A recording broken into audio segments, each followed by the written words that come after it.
نصحى مع بعض كده. وائل ممدوح بيقول مش عارف اقول لك ايه، احبك ولا اكرهك. طبعا زي اي واحد شارك في الثوره انا ما كنتش راضي عنك، لكن لازلت بسمع كلماتك ومبرراتك في مواقفك المناهضه للثوره. عموما ممكن تفسر لي مواقفك قبل وبعد الثوره؟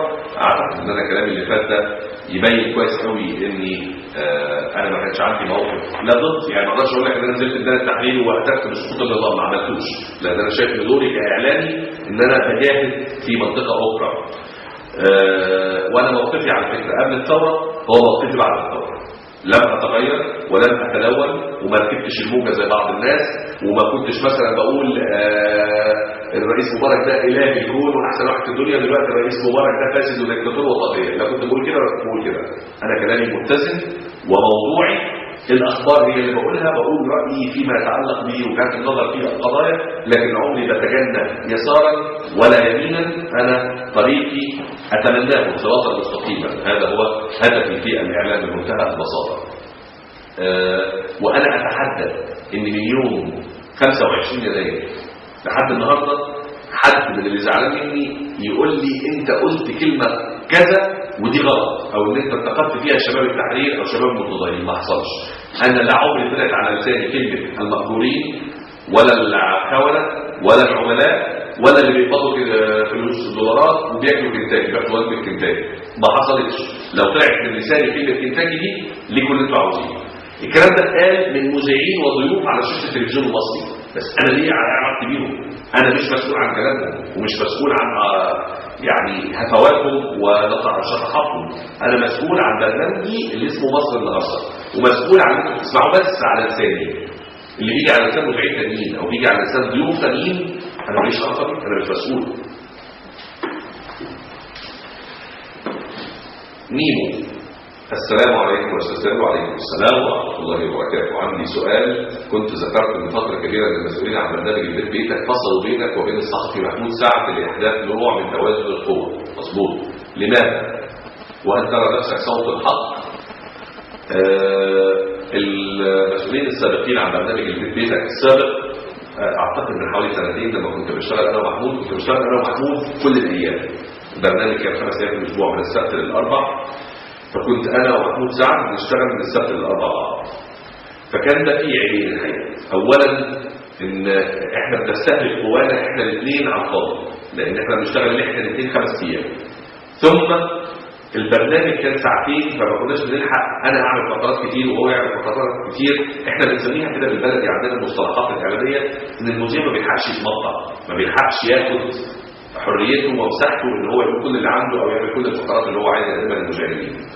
فعشان كده لما قعدنا في اجتماع مع اداره برنامج البيت بيتك قالوا طيب احنا هنفصل، حد فيكم هيشتغل يومين وحد هيشتغل 3 ايام. اولا عشان تريحوا فتعرفوا في الايام الاجازه دي تحضروا للايام بتاعت الشغل بتاعتكم احسن، وده تفكير الحقيقه انه افادنا كثيرا.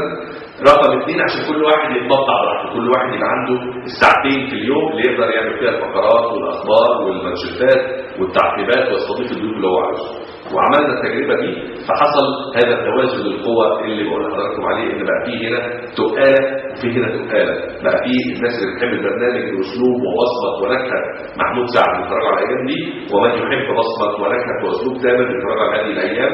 والاختلاف والتنوع ده مش مفيد لينا، ده مفيد للمشاهدين، زي فكره الاوبن بوفيه او البوفيه المفتوح. هل ترى نفسك صوت الحق؟ انا ما براش نفسي صوت الحق، انا اتمنى ان اكون صوت الحق، وفي فرق كبير. اللي يرى ان هو صوت الحق ده اللي هو بيقيم نفسه، انا عمري ما قيمت نفسي. انا بقول دايما اتمنى ان اكون صوت الحق، هذا ما احاول ان افعله، هذا ما اجتهد ان اسعى اليه. حضراتكم اللي تقولوا بقى انا موفق ان اكون صوتا للحق ولا لا، ده راي المشاهدين. لكن انا ضد اي اعلامي او اي فنان او اي مقدم رساله للجماهير انه يقول والله انا فلان. زي الفنانين عندنا كده يقول لك انا نجمه شبرا ونجمه الهرم ونجمه مصر ونجمه اسكندريه، يعني مش عارف الالقاب دي المفروض الجماهير اللي تطلقها مش الفنانين هم اللي يطلقوا على نفسهم. وكذلك الاعلاميين لا يجب ان يطلقوا على نفسهم القاب، يجب ان يطلق عليهم الالقاب اذا استحقوها. ميدو 24 زكريا: ما رايك في الاحداث التي تدور في العالم العربي، ليبيا، اليمن، سوريا، البحرين؟ هل شعرت بالذنب عندما هاجمت الثوره المصريه؟ اقسم بالله ثلاثه انا هاجمت الثوره المصريه، وانا بقول لحضراتكم اهو اللي شايف ان في كلمه انا قلتها يطلعها. في قاعده قانونيه لما تروح حضرتك تشتكيني عند النيابه او بالاسم وتقول تامر سرق مني محفظتي، كويس؟ الضابط او وكيل النيابه اول حاجه قبل ما بيتهمني بيقول لك ايه؟ بيقول لك ايه دليلك؟ في قاعده اسمها البينه على من ادعى. البينه على من ادعى، يعني من يدعي انني هاجمت الثوره او هاجمت الثوار يطلع يقول ان في الحلقه الفلانيه تامر قال ان دول خونه وده ما يصحش، ده هجوم عليهم. فاقول لكم عندكم حق، انا غلطان، بس ده ما حصلش. تامر قال في برنامج كذا ان الثوره دي ثوره مأموره، ما حصلش. تامر قال انه ما حصلش. فانا بس عايز الدليل اللي بيقول ان انا هجمت الثوره يقول انا قلت ايه او اتهمتها بايه، وعلى راسي من فوق لو انا فعلا كنت اخطات في حق احد او في حق الثوره اعتذر. وانا واحد من الناس اللي عمري ما بفكر بالاعتذار. انا يمكن في بدايه اللقاء مع حضراتكم اعتذرت لكل المواطنين العرب اذا كان في ازمه الجزائر في حد اساء فهمي او زعل مني. وانا بقول لكم اهو انا عندي استعداد للاعتذار كل يوم. احنا كلنا بنغلط وكلنا مستعدين للاعتذار، لان الاعتذار لا ينقص من قدر المعتذر بل بقدر يعلي من قدر المعتذر والمعتذر اليه. فما عنديش مشكله خالص، بس تقولوا الخطا اهو او الهجوم اهو او الاتهام اهو، وانا عليا البينه على من ادعى. لماذا كنتم تحاولون توجيه الشعب نحو كلمه نعم؟ هذه هي الديمقراطيه بحجه الحرص على مصالح الشعب. الحقيقه ما كناش بنحاول نوجه الشعب نحو كلمه نعم. احنا كنا بنحاول طوال الاسبوع اللي فات قبل الاستفتاء في مصر ان احنا نعرض الاراء. وانا استضفت قبل الاستفتاء ب 48 ساعه المخرج السينمائي المعروف خالد يوسف، وقال على الهواء عندي ان انا بقول لا، وانصح كل المشاهدين والجماهير ان هم يقولوا لا علشان احنا عايزين المصلحه من وجهه النظر الفلانيه دي.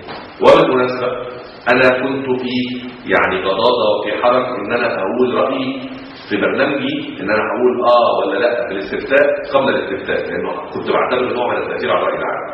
لكن دلوقتي انا بقول لحضراتكم انني قلت لا، وكنت اتمنى ان تكون الاغلبيه هي القائله بلا، لانني كنت ارى اننا نحتاج من الان دستورا جديدا. لكن في كل الاحوال انا مش دلوقتي مش هتكلم انني كنت بنصر لا. ليه؟ لان طالما الغالبيه قالت نعم فانا دلوقتي مع النعم، انا دلوقتي مع الغالبيه. واذا كنا نريد مصر ديمقراطيه فهذه هي الديمقراطيه. الديمقراطيه هي رضوخ الاقليه لراي الاغلبيه الى ان يصبح الاقليه اغلبيه فيرضى هؤلاء لهؤلاء. هي دي الديمقراطيه التي نتبعها. فما ينفعش نحلم بحاجه ونسعى لتحقيقها واول ما تحصل نرفضها، هيبقى شيء خاطئ. مروان الشعبي او الشعبي مش عارف ايه المشكله اللي كانت بينك وبين عمرو اديب. كان في مشكله بيني وبين زميلي العزيز عمرو اديب، وكان في حاله من حالات الخصومه كده الاعلاميه مش الشخصيه، يعني على المستوى الشخصي ما كانش في بيننا مشكله، لكن كان في نوع من انواع الخصومه الاعلاميه ما بيني وما بينه. لكن ما اعرفش حضراتكم عرفتوا اللي حصل ولا لا. وانا دلوقتي مش حابب اتكلم في الخصومه اللي كانت حاصله، لان عفى الله عما سلف. انا في احد ايام اعتقد 8 فبراير او 6 فبراير وقت الاحداث ما كانت سخنه، طلعت قلت في البرنامج عندي، وزميلي عمرو كان بيشتغل في نفس اللحظه على الهواء، كان بيشتغل لسه في الحياه قبل ما يرجع البرنامج وقناه اليوم في اوروبا. وكان معايا ضيف حتى انا فاكر كان الاستاذ ياسر رزق رئيس تحرير الاخبار جريده الاخبار، وقلت كده ان تعالوا يا جماعه نحط خط في يوم 25 يناير، وان كل ما كنا نفعله قبل 25 يناير نغيره بعد 25 يناير. احنا مش عايزين بس نغير النظام، مش عايزين بس نغير الرئيس، مش عايزين بس نغير الفساد، احنا عايزين كمان نغير انفسنا ونغير سلوكياتنا ونحاول ان نزيل سلبياتنا. ان الله لا يغير ما بقوم حتى يغيروا ما بانفسهم. فتعالوا نغير انفسنا، وتعالوا اي حاجه كنا بنعملها غلط قبل 25 نعملها صح بعد 25. وقلت ساعتها كده ودعوني ابدا بنفسي، والبادئ بالصلح اعتقد ان ثوابه كبير. فطلعت وقلت انتوا شايفين مين اكتر واحد عندي خصومه معاه ونقعد نتلاسل ونشد مع بعض على الهواء وفي تصريحاتنا في الصحف مش زي عمرو اديب. طب انا بقول له هو انا خلاص مستعلم يا عمرو، عفى الله عما سلف، نفتح صفحه جديده، وانا سعيد جدا بعودتك الى الاعلام تاني بعد فتره التوقف. قالوا له الزملاء في الكنترول هم عنده في الحياه الارتيس ان تامر امين طلع في برنامجه وقال كذا كذا كذا، فرد عليه وقال وانا كمان بقول عفى الله عما سلف وسامحتك ونبدا صفحه جديده واحنا اخوات تاني. واعتقد ان ده اللي لازم كلنا نعمله كمصريين وكعرب بعد 25 يناير. كل السلبيات اللي كنا بنعاني منها، كل اسباب التراجع والتخلف والتقهقر اللي احنا كنا بنعاني منه بسبب النظام وبسبب سلوكياتنا، خلاص الانظمه اتغيرت. لا يبقى الا ان نغير انفسنا حتى نستحق ان نكون فعلا ثوار من اجل الحق والديمقراطيه والعداله. فتى المسيا وماذا بعد؟ هل تتوجه للاعلام الخاص ام ستظل ابن التلفزيون المصري؟ وكيف ترى بكره لمصر؟ والله انا ما ببقاش عارف ماذا بعد. بالنسبه لي انا بحاول اعمل تصورات للبلد، للسياسه، للاقتصاد، للرياضه، للفن، للاجتماع، لكن بالنسبه لمستقبلي ومشواري